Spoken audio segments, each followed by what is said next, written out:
मुझे अंदर आने दो, बाहर खड़ा ना हुआ जा रहा। कब से आपका नाम पुकार रही हूँ, आप दरवाजा ही ना खोलते। दो घड़ी बैठ लेने दो अपने पास।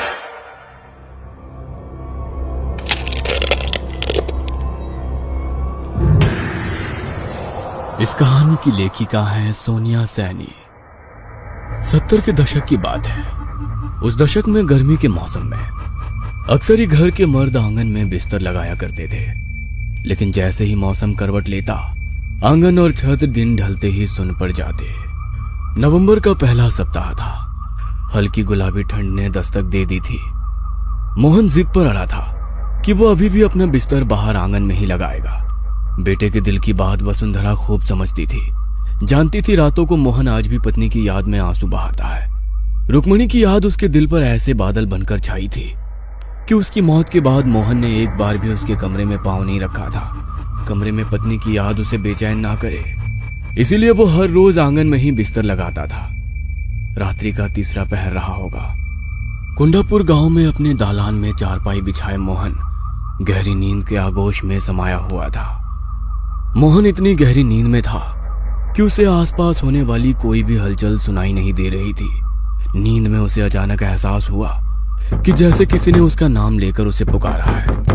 एकाएक ही उसकी नींद टूटती है और वो घबरा कर उठकर बैठ जाता है। मोहन को बाहर आंगन का दरवाजा पीटने की लगातार आवाज सुनाई दे रही थी। इतनी रात को कौन आ गया जो ऐसे दरवाजा पीट रहा है? अरे माँ की तो बड़ी कच्ची नींद है, जरा सी आहट होने पर उठकर बैठ जाती है। आज इतना शोर होने पर भी माँ दिखाई क्यों नहीं दे रही? मोहन हैरान परेशान होते हुए दरवाजे की ओर कदम बढ़ाता है। तभी उसे पीछे से किसी की आवाज सुनाई देती है।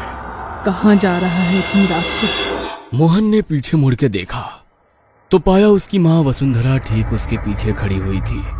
कब से कोई दरवाजा पीट रहा है, मेरा नाम लेकर भी पुकारा कई बार। दरवाजा खोलने जा रहा हूँ। मेरी तो आज बड़ी गहरी नींद लगी थी। आपको भी आवाज नहीं आई थी क्या? कैसी बात कर रहा है छोरा? कौन इतनी रात को दरवाजा पीटेगा? अरे तुझे वहम हुआ है, मुझे तो दरवाजा पीटने की कोई आवाज नहीं आ रही। सो जा चुप करके। ऐसे आधी रात में बिना सोचे समझे दरवाजा नहीं खोलते। अरे नहीं माँ, मैं कोई झूठ थोड़ी ना बोल रहा हूँ। मुझे कोई वहम ना हुआ, सच में अभी कोई दरवाजा पीट रहा था। अरे कुछ सपना देख लिया होगा। चल अब सो जा। अच्छा, वैसे इतनी रात को तुम यहाँ? मैं भी बाथरूम जाने को उठी थी, तभी देखा तू उठकर दरवाजा खोलने जा रहा है तो तुझे टोक दिया। माँ के कहने पर मोहन चुपचाप जाकर अपनी चारपाई पर लेट जाता है। लेकिन अब जैसे नींद उसकी आंखों से कोसों दूर चली गई थी। वो अभी भी असमंजस में था कि उसने जो महसूस किया वो उसका वहम कैसे हो सकता है। जो आवाज उसने सुनी वो झूठ नहीं हो सकती थी। मोहन चारपाई पर लेटा करवट बदल रहा था। तकरीबन रात के 2 बज गए थे और मोहन एक बार फिर गहरी नींद में चला गया था। अचानक ही उसे किसी के कुएं से पानी खींचने की आवाज सुनाई देने लगी। मोहन ने अपनी कलाई पर बंधी घड़ी की ओर नजर घुमाई। अभी रात के 2:30 बजे थे। चाहे जो मजबूरी हो, गांव में 4 बजे से पहले औरतें कुएं में पानी नहीं खींचती। फिर ऐसी आधी रात को कुएं पर कौन हो सकता है? एक बार फिर मोहन अपनी चारपाई से उठ खड़ा हुआ और धीमे कदमों से आंगन के दरवाजे के पास पहुंचा। कौन है बाहर? मोहन के इतना कहते ही कुएं से रस्सी खींचने की आवाज बंद हो जाती है और उसे किसी औरत के सिसकने की आवाज सुनाई देने लगती है। मुझे अंदर आने दो, बाहर खड़ा ना हुआ जा रहा। कब से आपका नाम पुकार रही हूँ, आप दरवाजा ही ना खोलते। दो घड़ी बैठ लेने दो अपने पास। किसी औरत की करुणा से भरी आवाज सुनकर मोहन दरवाजा खोल देता है। देखता है कि सामने लाल घूंघट ओढ़े एक स्त्री खड़ी हुई है। मोहन उसे लाकर अपनी चारपाई पर बैठाता है। आप भी मुझे पहचानने में गलती कर गई जी। इतनी जल्दी भूल गए क्या मुझे? मैंने आपको कितना पुकारा लेकिन आप सुनते ही नहीं। रुक्मणी, तू है क्या? घूंघट हटा, दिखा मुझे। ये तू ही है ना? मैं तेरी आवाज पहचानने में धोखा नहीं कर सकता। नहीं, ऐसे नहीं दिखा सकती आपको। थोड़ा इंतजार करना होगा। अच्छा एक बात बताओ, मेरी याद आती है या नहीं? तेरे बिना तो ये घर घर ही नहीं लगता रे। तू क्यों चली गई मुझे छोड़कर? धत मैं ना मानती। जो मुझे याद करते तो अकेले कैसे रह लेते? बोलो, साबित करोगे अपना प्रेम? हाँ हाँ बता, क्या करना होगा? अमावस्या की रात मैं आऊंगी तुम्हें लेने। अगर प्यार करते हो तो मेरे साथ चलना होगा। बोलो, चलोगे ना? अभी मेरा जाने का समय हो गया है, मुझे चलना होगा। नहीं, मुझे छोड़कर मत जाओ, मैं तुम्हारे बिना नहीं रह सकता। मेरे पास बैठो ना कुछ देर। ठीक है, मैं वादा करती हूँ, फिर तुमसे मिलने आऊंगी। बस किसी से कुछ कहना नहीं। जब से रुक्मणी ने मोहन से वादा किया था, मोहन हर रात जाग कर बिता रहा था, क्योंकि वो रुक्मणी से मिलने का मौका खोना नहीं चाहता था। तीसरी रात को तकरीबन 2 बजे फिर से उसके दरवाजे पर दस्तक होती है। मोहन समझ गया था कि वो रुक्मणी ही है, इसलिए वो लपक कर दरवाजा खोल देता है। रुक्मणी अंदर आती है और मोहन के साथ बैठकर बातें करने लगती है। पता नहीं आज बार बार क्यों नींद उचट रही है। एक बार जाकर मोहन को देखाती हूँ। पता नहीं क्या हो गया इस लड़के को। जब से वो रुक्मणी गई है, ना तो किसी से बात करता है, ना रातों को सोता है। मेरा तो बड़ा जी घबराता है उसके बारे में सोच सोच कर। मोहन की माँ बाहर आंगन की तरफ आती है तो देखती है कि मोहन चारपाई पर बैठा हुआ है। चारपाई के थोड़ा और करीब आने पर वसुंधरा देखती है कि दिन भर एक भी शब्द अपने मुंह से ना निकालने वाला मोहन आंगन में लगे खाली झूले की ओर मुंह करके जाने क्या बड़बड़ा रहा है, और झूला भी लगातार हिल रहा है। मोहन, यहाँ अकेले में बैठा क्या बड़बड़ा रहा है बेटा? चल अंदर चल, ठंड बढ़ रही है, यहाँ तबीयत खराब हो जाएगी। माँ, मैं अकेले नहीं था, वो रुक्मणी है ना यहाँ, उसके साथ बातें करते रात बड़े आराम से कट जाती है। क्या? रुक्मणी? कहाँ है रुक्मणी? वसुंधरा के इतना कहते ही हिलता हुआ झूला अचानक से रुक जाता है। लो, चली गई। उसे तुम्हारा यहाँ आना अच्छा नहीं लगा, तुम्हें गुस्से से देख रही थी। बेटे के मुंह से ऐसी बातें सुनने के बाद वसुंधरा के पैरों तले से जैसे जमीन खिसक गई थी। किसी तरह अपने आप को संभालते वो अंदर गई और जाकर अपने पति को जगाने लगी। अरे मोहन के बापू, अरे उठो। मैं कहती थी छोरे को अकेले बाहर आंगन में मत सोने दो, लेकिन आप लोगों ने मेरी एक बात पर भी गौर ना किया। अरे कुछ पता भी है क्या चल रहा है आपके छोरे के साथ? अरे भाग्यवान, क्या हो गया? क्यों आधी रात को शोर मचा रही हो?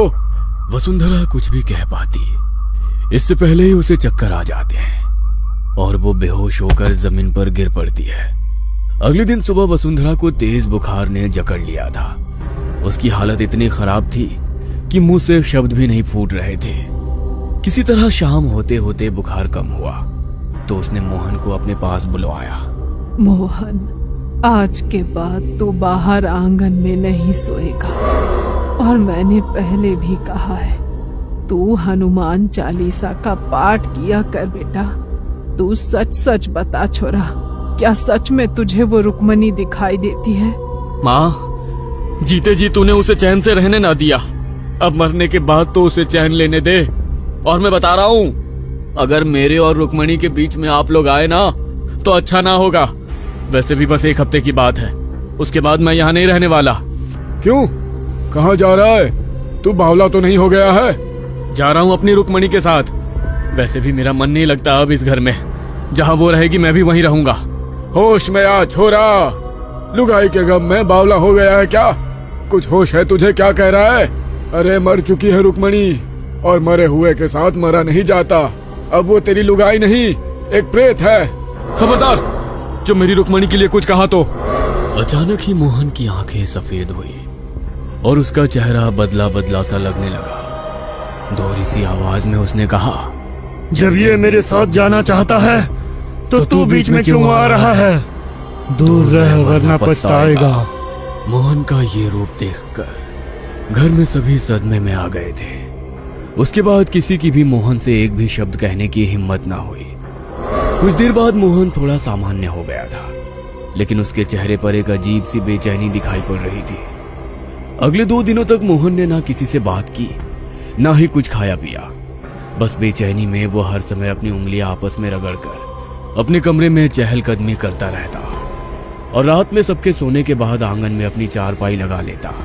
छोरे के रंग ढंग देख रहे हैं जी आप? अरे पूरी तरह से उसके बस में हो गया है। अरे लगता ही नहीं है कि हमारा छोरा है ये। अरे मुझे तो लगता है सच्ची में ले जाएगी हमारे छोरे को वो। कुछ करो, नहीं तो हाथ धो बैठोगे उससे। रुक्मणी मोहन की पत्नी और वसुंधरा की बहू थी। 16 की उम्र में ब्याह कर वसुंधरा के घर आई थी। ससुराल में पति मोहन से प्यार तो मिला, लेकिन सास की नजरों में वो हमेशा खटकती रही। कारण था रुक्मणी का निसंतान होना। ब्याह को 13 बरस बीत गए थे, लेकिन अभी तक कोई खुशखबरी सुनाई नहीं पड़ी थी, जिसके कारण सास वसुंधरा बहू को खरी खोटी सुनाने में कोई कसर नहीं छोड़ती थी। रुक्मणी और मोहन की शादी की सालगिरह थी। रुक्मणी आज 16 श्रृंगार करके बिल्कुल दुल्हन की तरह तैयार हुई थी। मोहन और रुक्मणी अभी पूजा करने मंदिर जा ही रहे थे कि वसुंधरा ने एक बार फिर बहू को कोसना शुरू कर दिया। बूढ़ी घोड़ी लाल लगाम, 13 बरस में एक औलाद तो पैदा न कर सकी, बस दुल्हन बनवा लो इसे रोज। मेरे तो भाग्य फूट गए। ऐसी सूखी बेल मैंने अपने आंगन में लगाई कि मेरे घर की हरियाली को ही खा गई। अरे ऐसी कौन सी खुशी दे दी तूने ब्याह करके जो तेरी सालगिरह मनाऊं मैं? दुल्हन बनी घूम रही है मनहूस कहीं की।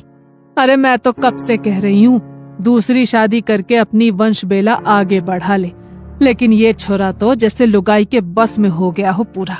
मैं तो कहती हूँ मर भी जाती ना तो भी मेरा पीछा छूटता। दूसरी बहू लाती तो कम से कम बच्चों की किलकारी तो सुनने को मिलती। तेरे जीते जी तो ये छोरा मानेगा नहीं दूसरे ब्याह को। सास का कहा एक एक शब्द आज रुक्मणी के सीने को छलनी कर रहा था। उस पर भी मोहन की चुप्पी उसके सब्र का इम्तिहान ले रही थी। रुक्मणी ने ठहर कर एक पल को पति की ओर देखा और घूंघट में मुंह छिपाकर रोने लगी। जब सास के ताने उसके बर्दाश्त से बाहर हो गए तो रुक्मणी घर से निकली और जाकर सीधा कुएं में कूद गई। जब कहीं घंटों तक भी रुक्मणी घर में दिखाई ना दी, तब चारों ओर सब उसे ढूंढने लगे। अचानक ही मोहन की नजर कुएं में तैरती उसकी लाल चुनरी पर पड़ी तो उसके मुंह से चीख निकल गई। वो आखिरी बार था जब किसी ने मोहन के मुंह से आवाज सुनी थी। उसके बाद तो मोहन ने ऐसी चुप्पी साधी कि बात करना ही बंद कर दिया। मन ही मन मां वसुंधरा भी बहू की मौत से बहुत दुखी थी। गुस्से में वो रुक्मणी को हमेशा ही बहुत कुछ कह दिया करती थी, लेकिन वास्तव में वो ऐसा कभी कुछ नहीं चाहती थी कि रुक्मणी ऐसा कोई कदम उठा ले। मोहन को रुक्मणी की मौत का ऐसा सदमा लगा था कि वो रुक्मणी की मौत का जिम्मेदार खुद को ही समझने लगा। रुक्मणी की मौत के बाद उस कुएं के पास अजीबोगरीब घटनाएं घटने लगी। कभी वहां से किसी के चीखने की आवाज सुनाई देती तो कभी कुएं के पास खून की छींटें दिखाई पड़ती। कभी खून से सने पांव के निशान मिलते तो कभी कुएं का पानी लाल हो जाता। गांव में दबी जुबान से ये बात होने लगी थी कि वसुंधरा की बहू की मुक्ति नहीं हुई है और अब वो एक प्रेत बन गई है जो अपने होने का एहसास करा रही है। पूरे परिवार में डर का माहौल बन गया था। ऐसे में मदद मांगने वसुंधरा और उसका पति एक तांत्रिक के पास जाते हैं। आपकी बहू की असमय मृत्यु हुई है, इसमें कोई संदेह नहीं कि वो एक प्रेत बनकर आपके घर के पास मंडरा रही हो। क्योंकि वो कुआं आपके घर के अंदर ही है, इसलिए सबसे पहले तो आप उस कुएं को घर की 4 दीवारी के बाहर कर दो। बाबा की बात सुनकर घर का दरवाजा गिराकर कुएं के दूसरी ओर से दरवाजा बनाया गया। अब घर के दरवाजे से कुछ ही कदम की दूरी पर ही कुआं था। सबके मन में डर तो अभी भी था, किंतु बाबा के ऊपर यकीन करने के अलावा फिलहाल कोई और चारा नहीं था। जब से दरवाजा बनवाया था, कुएं के पास होने वाली घटनाएं जैसे थम सी गई थी। वसुंधरा भी जैसे निश्चिंत हो गई थी। अब शायद रुक्मणी की आत्मा उन्हें नहीं सताएगी, लेकिन जिस दिन से उसने अपने बेटे मोहन को रुक्मणी से बातें करते देखा था, उसके रातों की नींद और दिन का चैन गायब हो गए थे।